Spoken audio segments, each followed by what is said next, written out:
want to find the relationship between the current in a circuit and the charge that's on the capacitor plate in the circuit. So here we took a capacitor. The capacitor, of course, is connected to a circuit, but we just cut a part of it.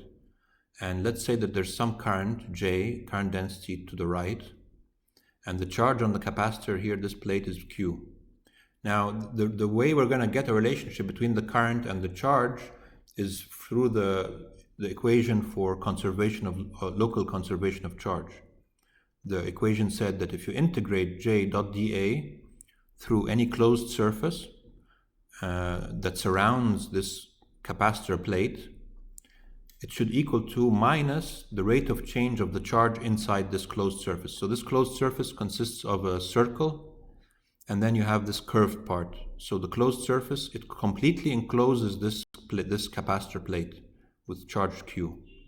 And so this is where we can get the relationship between the current and the charge on the capacitor plate. But before we do that, remember that when in this equation, dA, the area vector, by convention, when you're writing integration of J dot dA for a closed surface, the dA vector points from inside to outside. So in this case, it points to the left. But we want to write down this equation in terms of the current with the same direction as this J vector. So let's see if we can rewrite this in a different way. If you take this element of area dA, we can write it as minus this element of area, dA prime. So just reverse the direction of the area vector, and so this dA became minus dA prime.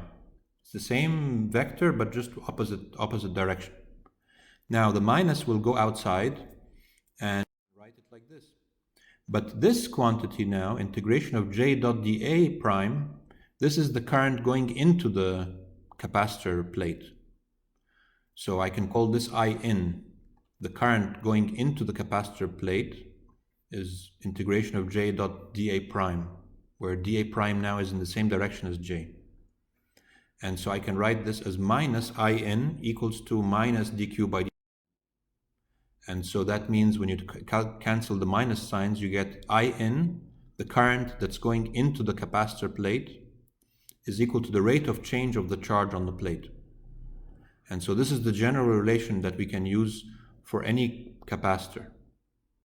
And so this is the conclusion of what we wanted to do. If you assign a certain direction to the current in a circuit and it's going into a capacitor plate, so the current I in means it's pointing into the direction of the capacitor plate, whatever the charge is on the capacitor plate, Q, the relationship between the current that's going into the capacitor plate and the charge on that plate is that the current going in is equal to dQ by dt.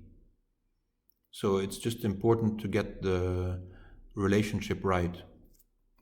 So in general, for complicated circuits, when you have many loops and many things, you might just assign currents in certain directions. You don't even know if they're right or wrong.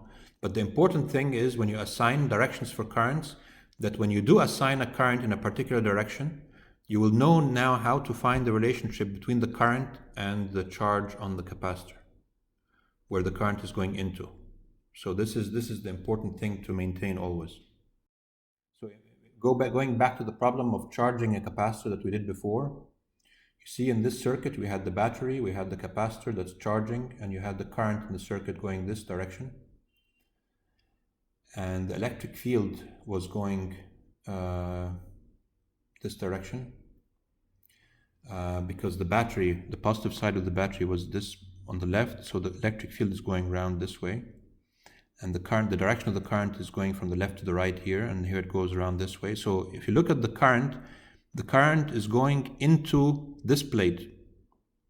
So I can apply the rule that I just had on the previous slide by saying that the current going into this plate is the rate of change of the charge on this plate, which is plus small q. So that gives us the relationship I is equal to dQ by dt that we had before. Now, the problem of discharging a capacitor, where you have the capacitor originally charged, there's no battery, the current in the circuit now goes this way. And the current is going into this plate. Now this plate has charge minus Q.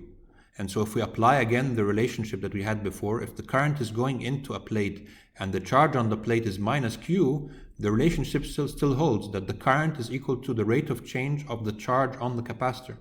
But now the charge on the capacitor is minus Q. So that means In is d by dt of minus Q. And so that's why the current is minus dq by dt.